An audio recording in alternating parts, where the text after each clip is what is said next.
everyone, and welcome to the FIA Manufacturers Cup Exhibition Season 2 round number 7.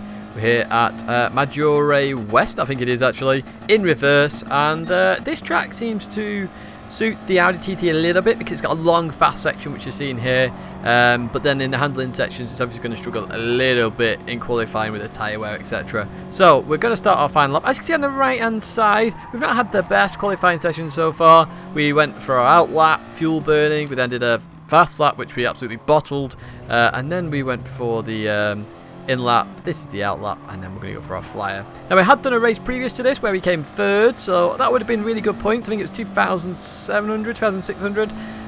However, we couldn't do anything more than what we did in that race. We raced a perfect race and got third place, and we'll discuss that a little bit later on as we talk through the qualifying lap now. Okay-ish first corner, we could have done that a little bit better. Snake obviously going for the slipstream there in that Mercedes Gr.4 car.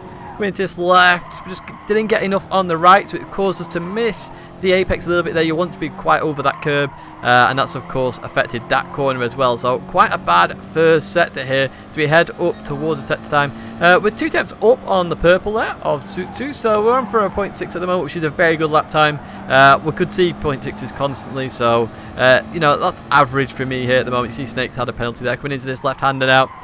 Just get it in nice, so we'd actually do that fairly well as we leave the corner now and head up the hill. What sort of time are we on for at this moment in time? You see Snake has gone to the pits down that top left hand side as we head towards the sector time, so we're 2 tenths up. We're gaining a little bit more time there as we now come into this technical section, so you've got to be very careful of not cutting that corner on the right, trying to straighten that out as much as possible so you don't lose enough a lot of speed. And coming into here, try and get the brake in right now. I'm not seem to. I really like that corner for some reason. It's kind of a nice corner that is in the game. So, you know, shout out for this track layout. So we now come through this final section there. Make sure to not cut that right-hander. So we head towards the line. Tsutsu's actually gone a bit quicker on a 0.6. What do we do? A 0.6 as well, unfortunately. Lost a little bit of time on the hairpin, the left-hander. You can see that there. I was smiling, but a little bit disappointed because I'm 0.014 behind Tsutsu, and I really needed to be ahead of him here because that Cayman is absolutely fantastic at handling. It's much better on tyres than the Audi TT, so I really have to make the move on the first lap. So there we have Tsutsu in that Porsche in P1, then myself in P2 in the Audi TT. P3 for RC Snake, not a bad lap there by Snake, and P4 for Devil in probably one of the best cars here. Bell in P5 in that Viper. P6 for Heiser, and P7 for SVDR. 2 BMWs there close together, followed by Stefanzi. You don't see the Hyundai very often. P9 there for Kipso. P10 for Matthew Collin. Hadn't seen the Megane Trophy, so wasn't sure. Steve Gaming P11. TT Tenka P12. Subaru not doing very well here at all. Lamborghini P13. Another Audi TT there by Sentai. P15 for Evilis. P16, another BMW there. Recon Knight. P17 there for Rosso. We don't see Alpha very often. Wi-Fi code in P18 in that Nissan, P19 for another Nissan there in Dofra, and then P20 for Johnny, again in that Toyota GT86. So when I did the race previous, I lost 2 GT86s, and they could do a non-stop here. Now them, and the Porsche, but not so much the Porsche, could do a non-stop race. Obviously in the Audi TT front-wheel drive, it is impossible to do a non-stop here. You have to stop. So I did everything in my power in order to get the result in the last race and couldn't do it. I had the perfect race. So at this point, I'm now going to try and put a lot of pressure on Tsutsu here. If I can keep up with Tsutsu up until the straight, I can have Tsutsu on the straight, and then potentially I can get a win on the cars. Coming into here, I'm going to be very aggressive on this first lap. I want to get as close as I can. And Tsutsu will know this as well, that if I get close to him, he's going to lose out on the straight big style. So you can see there we're pulling away from Snake quite quickly. Snake will suffer from understeer a little bit with that car having such a heavy front end. The tyres will get worn that slight bit quicker. Going through here now, you can see Tsutsu's got that gap up to half a second. So he's breaking away quite quickly there in that handling section as we now come into here. Don't do that as well as we could have done, but we'll leave that corner 7 tenths behind Tsutsu, and Tsutsu knows straight away, brake slipstream. Save a little bit of time. So if you go to the left straight away, you don't get the full advantage of that slipstream. It can save you a tenth or so to the car behind you, and Tsutsu's done very well. But look at the speed that we catch up to Tsutsu. So you have to lift off here with that slipstream as well. Going to the left-hander now, hit that braking marker as the barrier changes, and coming in, and we don't quite get it done. Now, I noticed last race, Tsutsu was struggling a little bit there. He'd obviously fixed that in between the races. Obviously, there's an hour break basically in between the manufacturer slots, and he's obviously fixed that very well. So, you know, fair play to Tsutsu. We're going to fast forward here now a little bit. Just catch up with a little bit of action a bit further in this lap rather than skipping all the way. As I say, I needed to get past Tsutsu, so at this point on the second lap I realised that I'm going to have to save my tyres now, because obviously I have to pit as well, and Tsutsu will pit more than likely, because it is harder to do a non-stop on the in the Porsche here, whereas GT86 it was fairly easy. Same for some of the other cars. When I saw the Alpha here, I thought that might be the case as well. But a bit later on, there's another car that does a non-stop, which I was a bit surprised about, and I should have realised this. I've just slowed down the clip here, because if you come into here, watch what's going to happen here. I'm pushing really, really hard. I just cut that a tiny bit too much. Now, in reality, that's not actually a big cut, and in my opinion, I actually don't think it's that bad, but you can see I get a penalty of 1 second. I'm furious with myself. Tsutsu got a penalty for cutting that other corner, which again, I don't think was a cut. So Tsutsu got a penalty as well of 1 second. Both got penalties here, which is going to make the race very, very interesting at this point. That's potentially putting Snake into the lead there. Devil's obviously going to be very close, and a few of the guys behind as well. 27.8 on that second lap to 27.6, so we could have gone a bit quicker as well there. We're through here now. You can see we were a bit slower, so we're a bit out of rhythm at this point. That penalty's chucked us off, and that can happen when you get a penalty, as we now come into this right-hander. I then chuck it left, and I've got a little bit less speed than I expected, and I actually cut that corner a little bit too much as well, and I didn't even think I was over the white line, so I'm really furious with myself now. 2 second penalty, and yeah, I'm gutted at this point, absolutely gutted, as we now come through that left and into the right. You can see Tsutsu and myself have the penalty warning above our heads. Where are we going to come out here after these penalties? That's the big one here. We come through the left, Tsutsu goes left, I go left, because that's the best thing to do at this point. You know, racing etiquette and all that. Take penalty off the racing line, let the other guys go through. So you can see there goes Snake, there goes Devil, there goes Bellin. Now we've got 2 BMWs up ahead. I'm hoping here that I can actually keep this position. I don't want to go straight over to the racing line, because there is a big speed difference. And look at that radar. I split the BMWs, who were very close. I mean, big shout out and fair play to Heiser and SVDR there, because Heiser made the decision he could make it. SVDR's made a decision he couldn't, and you know, they were the perfect decisions for those guys. Clean racing, brilliant driving by both of those, so you know, big shout out to you guys. But yeah, so we've kind of got down a lot here, P2 to P6. Tsutsu managed to keep that lead there, so you know, that 2 second penalty cost me a lot.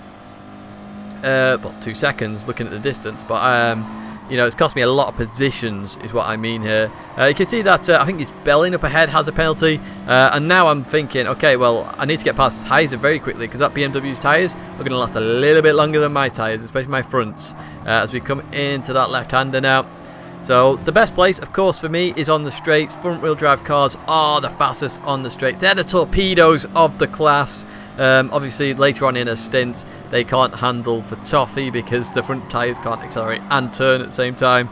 So that's where we really struggle. It ends up being like the pug train last year in the FIA season. As we go into this left-hander, you see Bellin's penalty is coming up, but we nail this beautifully. Heiser goes a little bit wide here, so Bellin is currently taking the penalty on the racing line. Realises very quickly there that we're coming basically. So I'll go for sort of a semi-Moses manoeuvre here, down the middle, in between Bellin, who had a penalty. Heiser did not, and into left-hander we go. Heiser gives that position up, because it's very sketchy to go too wide through here, and we managed to get that position. So P6 to P4 in that lap, but now we've got to defend this now as best as we can. We've gone from the transition of being the aggressor to the defender, because at this point, tyre wear is absolutely critical. Absolutely critical. I know Snake up ahead is going to be struggling a little bit with tyres, but just as I think that he hits the barrier and spins. So he goes in the pits, which is the most obvious thing to do at that point. If you span, you're going to lose very little time by going into that pit, but you may struggle later on with the tyres. I was a bit scared that Snake would become uninvisible and I would hit him.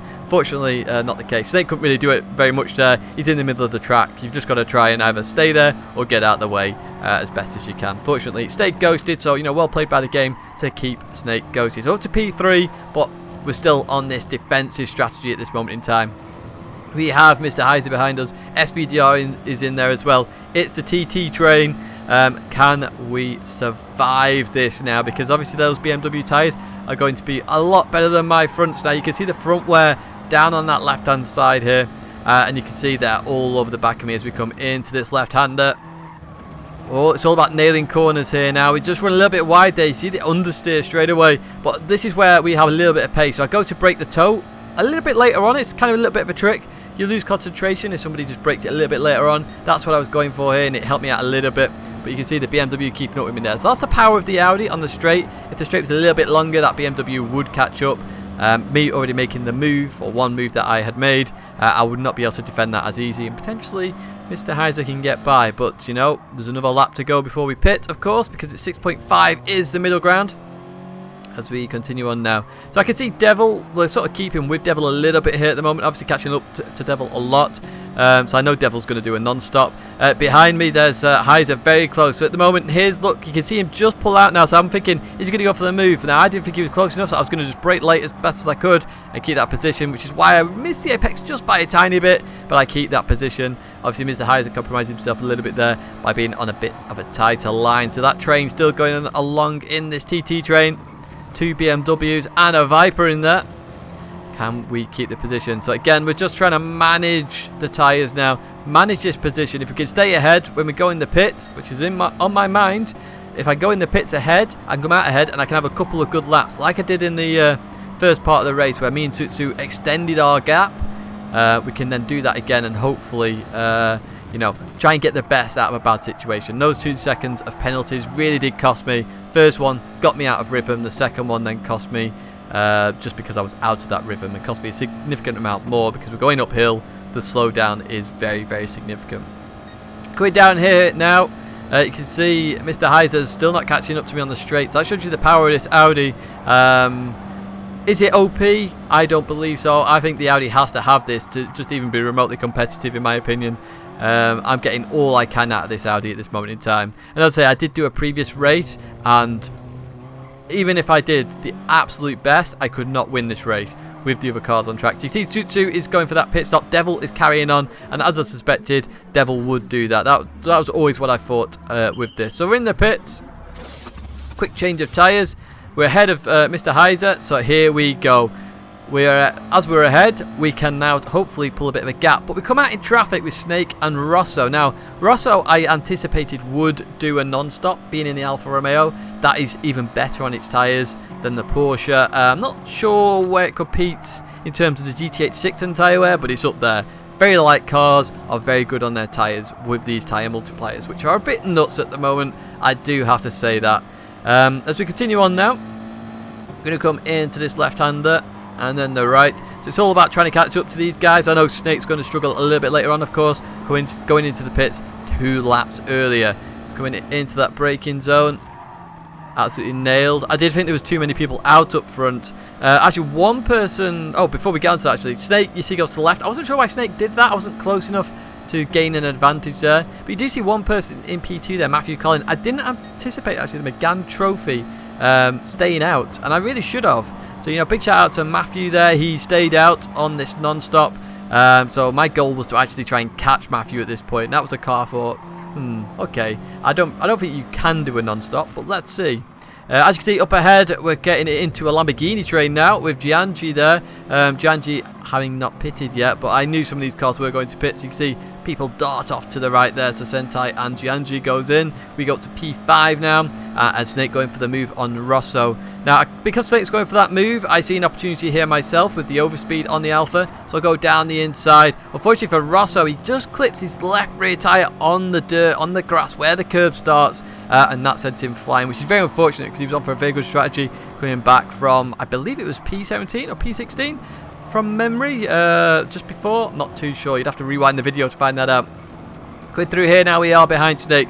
So we are looking to get past Snake as quick as possible, because once we're past Snake, we'll have maybe a lap or so of tyres, and then they'll start to go off, and then obviously Mr. Heiser, SVDR and Bellin will be all over the back of us. So we just let off the accelerator a little bit there, because of Snake just having a little bit more understeer. Unfortunately for Snake, he gets hit by Mr. Heiser there. Mr. Heiser backs well off there, just missed his braking zone, I think. But Snake keeps that position, so no loss there. Mr. Heiser unfortunately lost 2 positions because of that. A mistake, everybody makes them. He paid for it by losing that many positions. So I go down the inside of Snake. Now this is very dangerous to go too wide. I thought Snake would give it up, he doesn't, so I have to sort of use the brake kits back out of it. Snake gets a lot of understeer there, goes on the dirt there, and then we come into this corner. So I did wonder there whether Snake would get a penalty, but he didn't, which was kind of interesting really. I wasn't expecting Snake to get away with that. So you can see that train behind now. We'll call this the Snake train. We could just call it a Snake actually, Snake of cars. We've got obviously the Mercedes leading way of Snake, then the TT. We've got BMW, a Viper, then another BMW, and I'm not sure what's at the back there. A Jaguar, F-Type, but we go on the inside down into the first corner. And literally the same move we did on Russell earlier on, 1 lap previous. That seemed to work. We didn't get the overspeed either, and unfortunately for Snake actually, SVDR gets on the inside of him as well. So SVDR actually gets a position there. Snake now trying to survive at this point, obviously on much more worn tyres, and the front end of that car will be understeering a lot at this point. We advanced a bit further on to the final lap, of course, because as I say, once I got out ahead of those guys, I had a couple of laps to push. I pushed the gap to about 2 seconds. Unfortunately, for me, I was pushing very hard. I couldn't actually catch Matthew here. Look, 2.6 seconds, 2.5 seconds behind. Couldn't catch up at all here. So Matthew's non-stop work there. SVDR had caught up to me a little bit, but what you're going to do at that point, my tyres, you can see them, are very worn. My front right especially, obviously anti-clockwise circuit, front right and the rear right, if it was a 4-wheel drive or maybe rear-wheel drive car, would suffer immensely versus the left-hand side. But you know, the front left has still had well, it's had its day, hasn't it, basically. You can see we're catching Matthew still, just not enough time to catch him up. Maybe a couple more laps and it would have been fine. Potentially that's what this race needed, just another lap on the end of it to really test the one-stop versus non-stop with this tyre multiplier. Even so, we've come across P4. Not the best race because we did start in P2, but you know, a good comeback all the same after those penalties in this race. Congratulations to Susu, Devil and Matthew for those podium positions. I hope you enjoyed this video. My logo is there if you want to subscribe. A video playlist there if you want to watch any of the other GT Sport races on the channel. But that's it for me for now. Thanks so very much for watching. I will see you in the next video.